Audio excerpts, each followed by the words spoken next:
অনেকগুলো দিন ব্যস্ততার চাপে কেটে গেল। হঠাৎ করে এরই মাঝে উপলব্ধি হলো নিজের মধ্যে এক ধরনের অস্থিরতা। কারণ খোঁজার চেষ্টা করলাম, অবশেষে ভেবেচিন্তে উত্তরটাও পেয়ে গেলাম। এখন শুধু সমাধানের পালা। আসলে ভ্রমণের নেশা চিরন্তন, আর এই ভ্রমণের নেশা মানুষকে বারবার ঘর ছাড়া করে। আমিও তার ব্যতিক্রম নই। আশা করি ভ্রমণ প্রেমীরাও সহমত হবেন।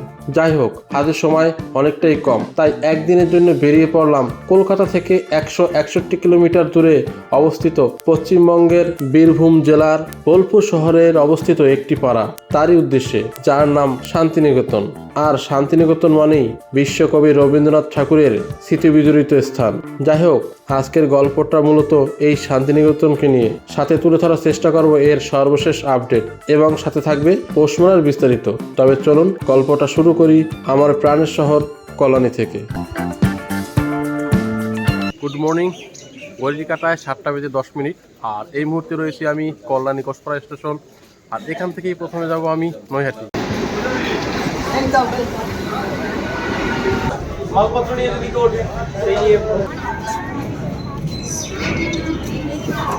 ঘড়ির কাটায় এখন 7:47 আর চলে আসলাম নৈহাটি। আর আমাদের ট্রেন হলো 13847 মাতার এক্সপ্রেস। 8:06 আসবে নৈহাটি। আর মূলত এই ট্রেনটি 7:20 ছেড়ে আসে শিয়ালদা থেকে। আজকে আমাদের গন্তব্য বোলপুর এই মাতার এক্সপ্রেসে। আর আমাদের ট্রেন 2 নম্বর প্ল্যাটফর্মে যাওয়ার কথা, এখন যাচ্ছি সেই দিকটা আর কি।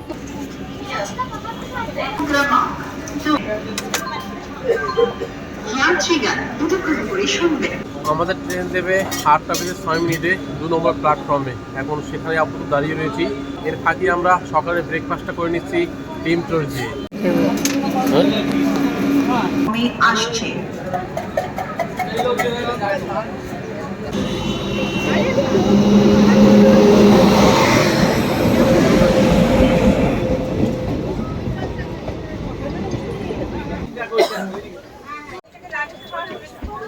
এখন সকাল 8:10। শীতের শুরুতে এখনো বাইরের ওয়েদারটা কুয়াশাচ্ছন্ন।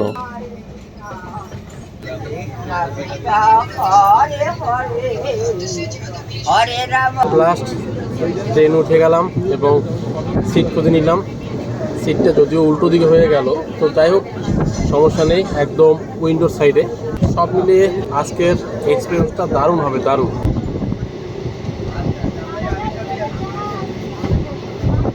আর সিটের কন্ডিশনরা ট্রেনে 3-3 এইভাবে। সেকেন্ড সিটিং যেটা, এই সিটে 3, এই সিটে 3, 3-3।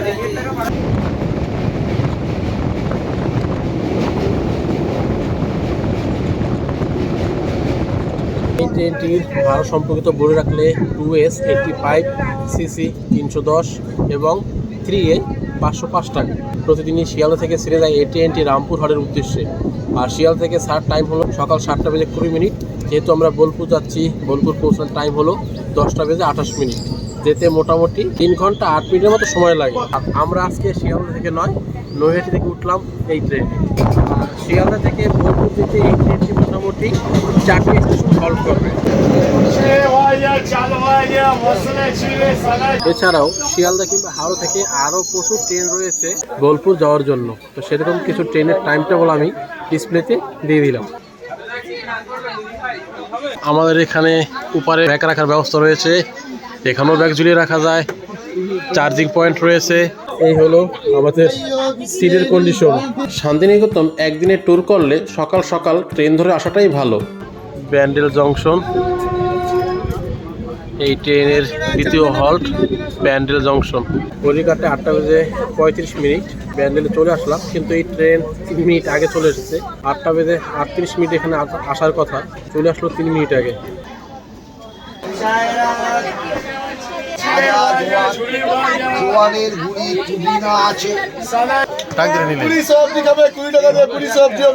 সকাল সকাল কলা দিয়ে দিলাম। ব্রেকফাস্ট তো আগেই হয়েছে। কলা নিয়ে নিলাম, পার পিস 2 টাকা।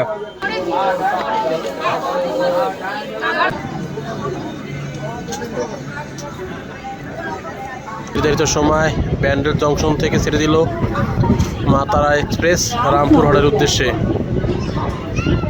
এর সাথে বলে রাখি, বাইরে ব্রেকফাস্টটা না করা থাকলে ট্রেনের ভিতরে বিভিন্ন খাবার নিয়ে প্রচুর লোকজন ওঠে, সেখান থেকেও হালকা পাতলা খেয়ে সকালের ব্রেকফাস্টটা করে নিতে পারেন। আজ সম্প্রদায় এই মুহূর্তে আমাদের ট্রেন ক্রস করলো।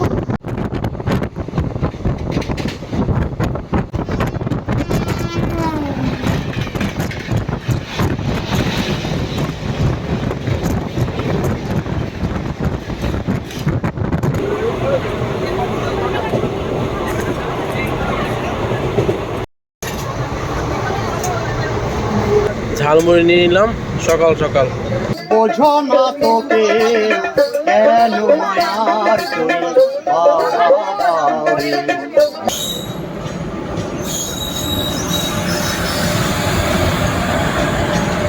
ঘড়ির কাঁটায় 9টা বেজে 55 মিনিট, প্রায় 25 মিনিট লেটে ঢুকলো মাতার এক্সপ্রেস। 9টা 30-এ ঢোকার কথা ছিল, তো ট্রেনটি মোটামুটি 25 মিনিটের মতো লেট আছে এখন। প্রায় 25 মিনিট লেট রয়েছে এই মুহূর্তে ট্রেন। জানি না সঠিক সময়ে বোলপুর পৌঁছতে পারবো কিনা।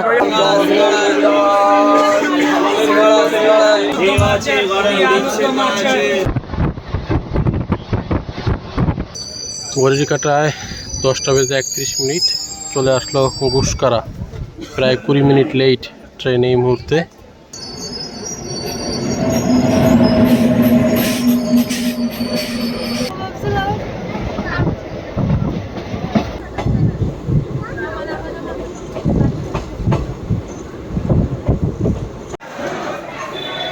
ঘড়ির কাঁটায় ঠিক এখন 10টা বেজে 50 মিনিট, অবশেষে চলে আসলাম বোলপুর স্টেশন। প্রায় 22 মিনিট লেট, যাই হোক চলে তো আসলাম। ট্রেন ছেড়ে দিল রামপুর হাটের উদ্দেশ্যে। তো এখন এখান থেকে বাইরে বেরোবো, খাওয়া দাওয়া করবো, তারপর টোটো নিয়ে ঘুরবো। সকল এক্সপ্রেসটি আপনার সাথে শেয়ার করবো ধাপে ধাপে। তো এবার বাইরে যাওয়া যাক।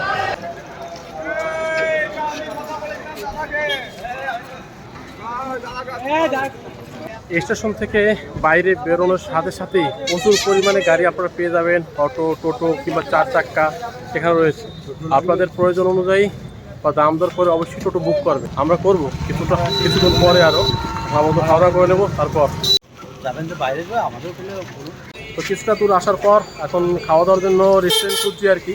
তো এই মুহূর্তে দাদার সাথে কথা হয়ে গেল, এই টোটোতে করে ঘুরবো আজকে শান্তিনিকেতন। টোটাল ঘুরতে কত কি লাগবে বা কীরকম কি খরচ, কত কি সময় লাগবে, সকল কিছুই দাদার কাছ থেকে পরবর্তী সময় জেনে নেব। তো চলুন আপাতত আগে খাবারের খোঁজ করি।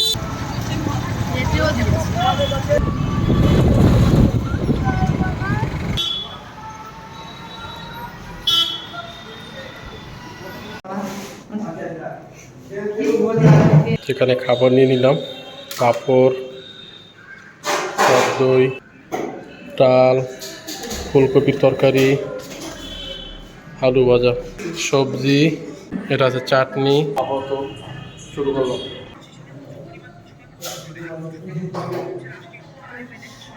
এখানে খাওয়া দাওয়া শেষ করলাম, যথেষ্ট ভালো।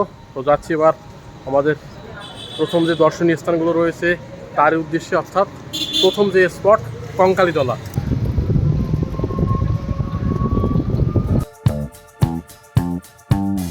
এই হলো বিশ্বভারতী ক্যাম্পাস। ফেরার পথে সময় পেলে অবশ্যই এর পরিদর্শন করে নেব। তবে আপনারা চাইলে প্রথমে এর পরিদর্শন করে নিতে পারেন। ভিতরে যাওয়ার আপাতত কোনো উপায় নেই, বাইরে থেকেই আপনাদের দেখতে হবে।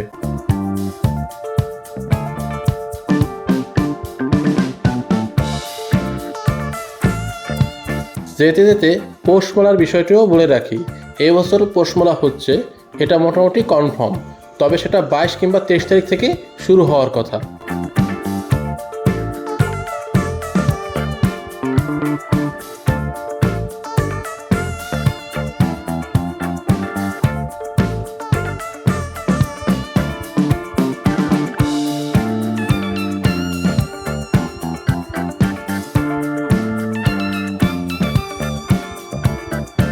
এই হলো প্রান্তিক স্টেশন।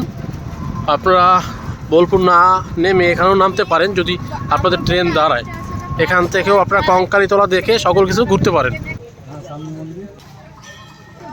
চলে আসলাম কঙ্কালীতলা মায়ের মন্দির একদম সামনে। আর যাওয়ার পথেই রয়েছে এরকম প্রচুর দোকান, এখান থেকে ডালা নিয়ে আপনারা পুজো দিতে পারেন। মোটামুটি 30 টাকা থেকে শুরু।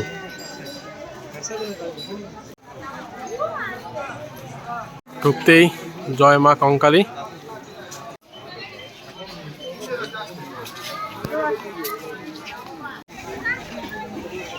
একান্ন সতীপীঠের একটি সতীপীঠ হলো কঙ্কালীতলা। আর এখানে বিগ্রহ দিয়ে পুজো দেওয়া হয় না, ভিতরে রয়েছে মায়ের ফটো, সেখানে মূলত পুজো করা হয়। আর এইটাই হলো আজকের দিনের আমাদের প্রথম স্পট।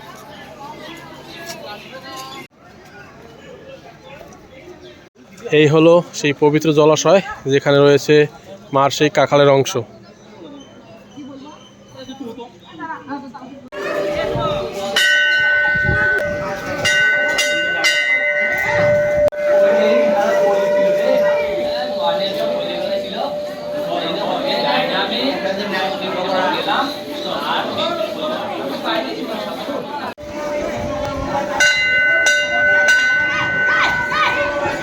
এ হলো আপনার রাস্তা, আর এখান থেকে ডালা কিনে এ হলো মায়ের মূল মন্দির। এখানে ভিতরে গিয়ে পুজো দেওয়ার সুব্যবস্থা রয়েছে। অনেক ভক্তগণ পুজো দিচ্ছে আর কি ভিতরে।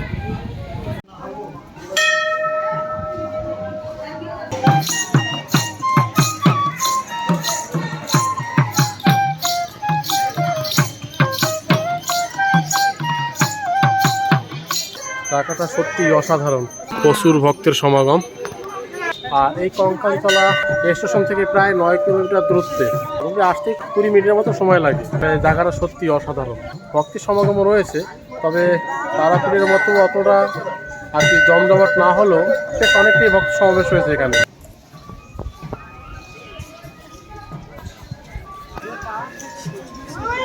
এখানে ভোগ কুপনের ব্যবস্থা রয়েছে। কুপন কত করে? 60 টাকা। কখন দেওয়া হয়? এই তো ভোগ নিবেদন হচ্ছে, আচ্ছা। 12:30টার মধ্যে শুরু হয়ে আসছে, একটু দেরি হয়ে গেছে। আচ্ছা, 12:30 থেকে কুপন দিয়ে আপনারা ভোগ পেতে পারেন। 60 টাকা কুপন প্রাইস। কঙ্কালীতলা মন্দিরের একদম এই পাশেই রয়েছে এরকম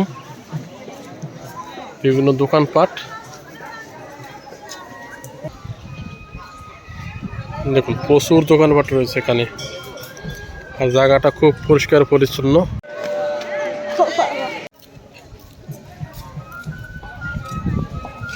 এখানে অনেকে এসে মাটির ঢিল বাঁধে এই গাছের সাথে তাদের মনস্কামনা পূর্ণ হওয়ার জন্য।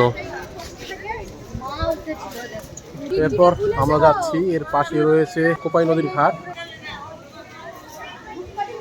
মন্দিরের রাস্তা, আর এখান দিয়ে সোজা আসলে কোপাই নদীর ঘাট। কোপাই নদীর ঘাট।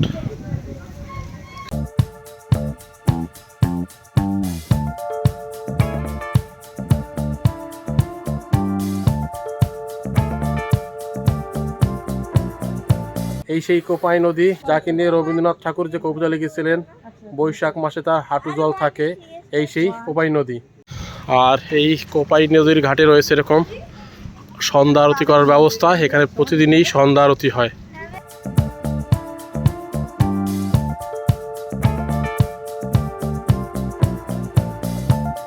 কোপাই নদী দেখা শেষ, এখন আবার ফিরে যাচ্ছি মূল মন্দিরে। ভোগের রান্না হচ্ছে এখানে।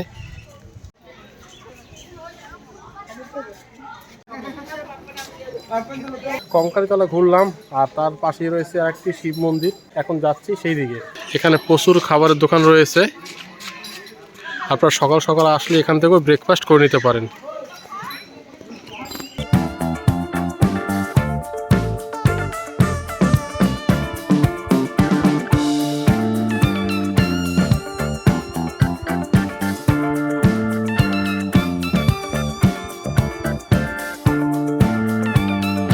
কঙ্কালীতলা আসলে মায়ের মন্দিরের দর্শনের সাথে সাথে অবশ্যই এখানে মহাদেবের যে মন্দিরটি রয়েছে এটাও দর্শন করে নেবেন।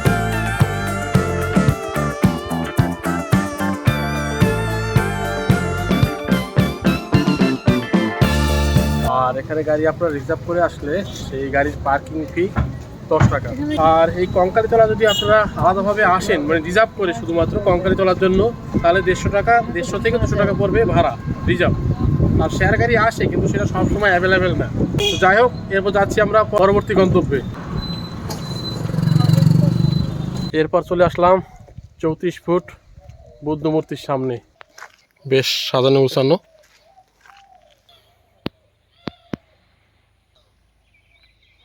এখানে 34 ফুট মূর্তিটা অসাধারণ, আসলে বুদ্ধদেবের একটি বিগ্রহ আর কি, 34 ফুট।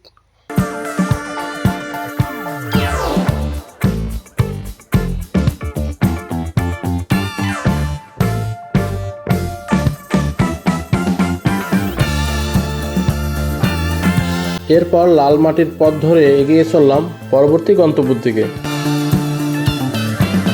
এরপর আমরা চলে আসলাম আমার কুটির। চলুন ভিতরে যাওয়া যাক, দেখি কি আছে এখানে। এখানে একটি রেস্তোরাঁও রয়েছে, খাওয়ার ব্যবস্থা।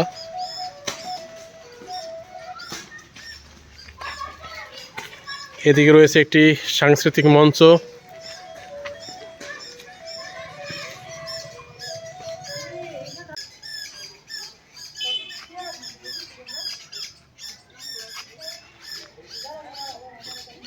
এদিকে রয়েছে বিভিন্ন ধরনের ফুল। এটা রয়েছে আমার কুটিরের শোরুম। কেনাকাটা করতে চাইলে আপনারা এর ভিতর থেকে কেনাকাটা করতে পারেন। আসার পথে প্রকৃতি ভবন যাওয়ার খুব ইচ্ছে ছিল, কিন্তু দেখলাম বন্ধ। কী কারণে বন্ধ আমি সঠিক জানি না। আরেকটি বিষয় আপনাদের বলে রাখি, যেটা টোটোর ব্যাপারে, স্টেশন থেকে নামার পর একটু দূরে গিয়ে টোটো বুক করবেন। কাছাকাছি যদি টোটো বুক করেন প্রচুর পরিমাণে দাম নেবে, প্রচুর পরিমাণে 1200 1400 যে যেরকম পারে সে সেইভাবেই আপনার কাছে চাইবে। অবশ্যই বার্গেনিং করবেন, তবে একটু দূর থেকে নিলে অনেকটা কম রেঞ্জে আপনারা টোটাল সাইট সিনটা ঘুরতে পারবেন। প্রদর্শনী কক্ষ।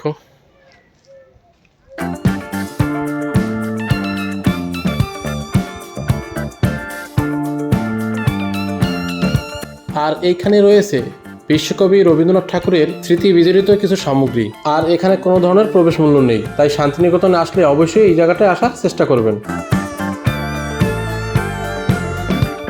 আমার কুটির আপাতত আমার ঘোরা শেষ। এরপর পরবর্তী গন্তব্য সৃজনী শিল্পী গ্রাম। চলে আসলাম সৃজনী শিল্পী গ্রাম। চলুন এবার টিকিট কেটে ভিতরে ঢুকতে হবে। এই টাইমিংটা দেওয়া রয়েছে, ভিজিটিং টাইম 9টা 30, সকাল 9টা 30 থেকে বিকেল 5টা পর্যন্ত।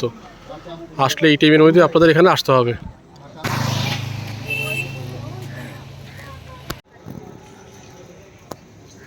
আপনারা চাইলে স্টেশন থেকে সরাসরি কোনো টোটো রিজার্ভ করেও এখানে চলে আসতে পারেন। 150 থেকে 200 টাকা পড়বে আপ ডাউন রিজার্ভ। তবে শান্তিনিকেতন আসলে সোনাঝুরি হাট, কঙ্কালীতলা, সৃজনী শিল্পী গ্রাম, এই 3টে পয়েন্টই আমার কাছে বেস্ট মনে হয়। রয়েছে বাইরের কোনো খাবার নিয়ে ভিতরে প্রবেশ নিষেধ।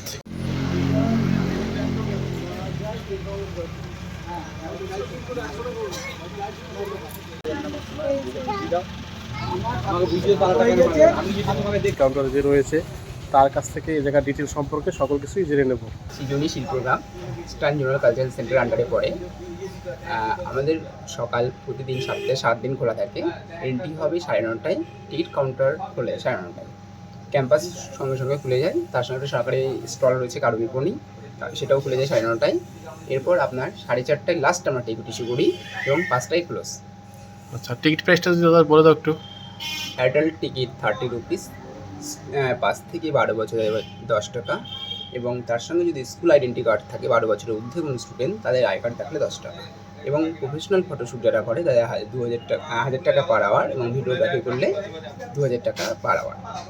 আচ্ছা, আর যদি এমনি নর্মাল ক্যামেরা নিয়ে করে? নর্মাল স্টিল ক্যামেরার ক্ষেত্রে 50 টাকা। আচ্ছা, মোবাইলের ক্ষেত্রে তো কোনো সমস্যা নেই? মোবাইলের ক্ষেত্রে টিকিট কেটে নিলাম, পার হেড পড়লো 30 টাকা, আর 5 থেকে 12 বছর বয়সের বাচ্চাদের 10 টাকা। টিকিট দেখেই আমরা ভিতরে প্রবেশ করলাম।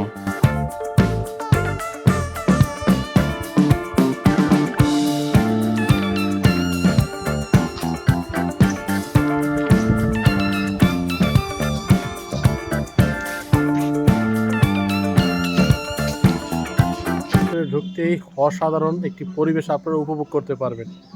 আর ভিতর দেখলাম সুবল শৌচালয়েরও সুব্যবস্থা রয়েছে। তো প্রথমে আসতে আমাদের পড়ে গেল পুতুলের ঘর। কালেকশন।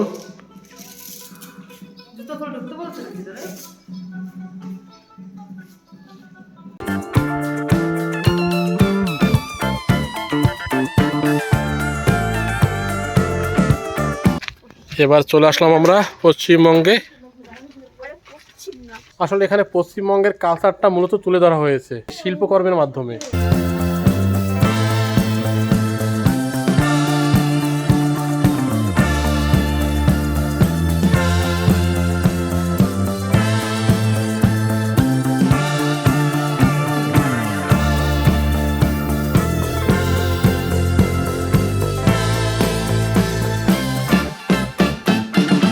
এদিকে রয়েছে উড়িষ্যার, এরকম চারিদিকে ঘুরানো প্রত্যেকটা ভারতবর্ষের প্রতিটা রাজ্যের কালচার তুলে ধরা হয়েছে এই শিল্পকর্মের মাধ্যমে।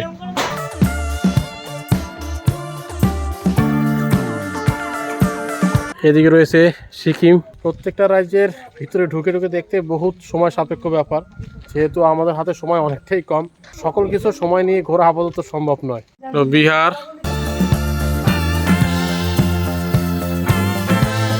বিহার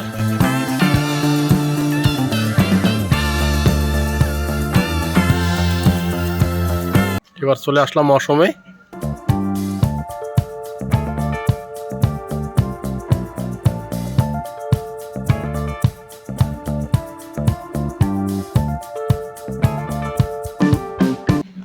এদিকটা রয়েছে ঝাড়খণ্ড, এদিকটা রয়েছে মণিপুর, ত্রিপুরা। চলুন এবার একটু ত্রিপুরা দেখে আসি।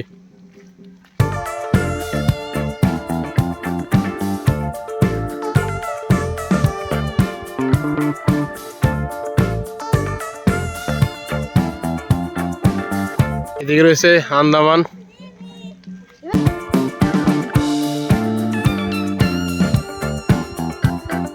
এবার চলুন নিকোবর থেকে আসি, একটু সিঁড়ি দিয়ে উপরে উঠতে হবে।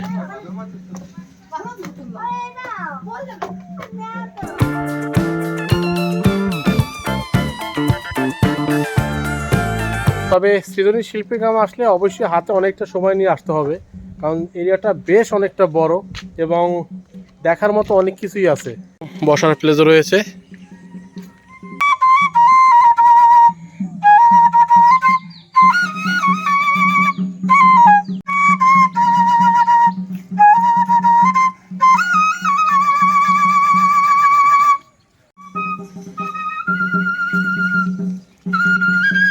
আর এই সৃজনী শিল্পী গ্রামে এরকম মার্কেট রয়েছে হ্যান্ডমেড।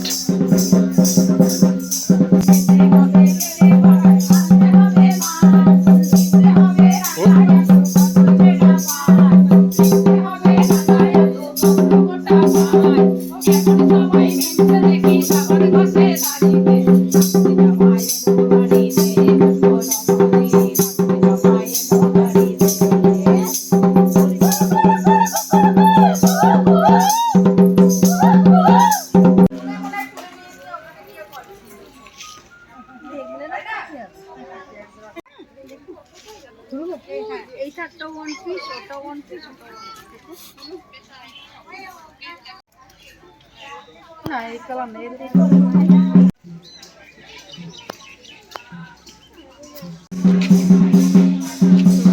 মার্কেটটা ঘুরলাম, তবে এখান থেকে কেনাকাটা আপাতত কিছু করলাম না। সোনাঝুরি থেকে কিছু কেনার ইচ্ছে রয়েছে আর কি, তো সেটাও আপনাদের সামনে পরবর্তী ভিডিওতে তুলে ধরবো। এখন সামনে রয়েছে এরকম সাজানো গোছানো, এই জায়গাটা খুব সুন্দর, সময় কাটানোর জন্য অত্যন্ত সুন্দর একটি প্লেস।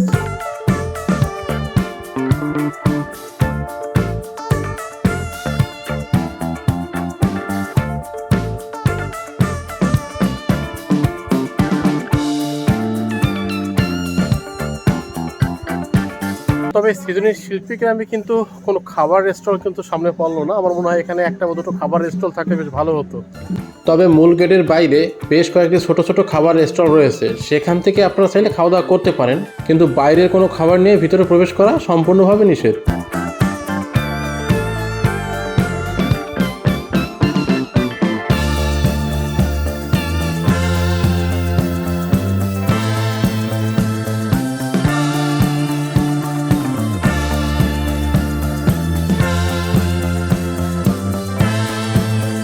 কলকাতা থেকে কিভাবে আসলাম, কী কী দেখা যায়, এছাড়াও আরও অনেক টুরিস্ট প্লেস রয়েছে ছোটো ছোটো এখানে, যেগুলো আপনারা দেখতে পারেন সময় নিয়ে। তো সৃজনী শিল্পীগ্রাম দিয়ে শেষ করলাম এই ভিডিওটি। পরবর্তী ভিডিও দেওয়ার চেষ্টা করবো সোনাঝুরি হাটের আলাদাভাবে সম্পূর্ণ ট্যুর গাইড। ভিডিওটি এই পর্যন্তই, দেখা হবে পরবর্তী ভিডিওতে। ভালো থাকবেন, সুস্থ থাকবেন, টাটা।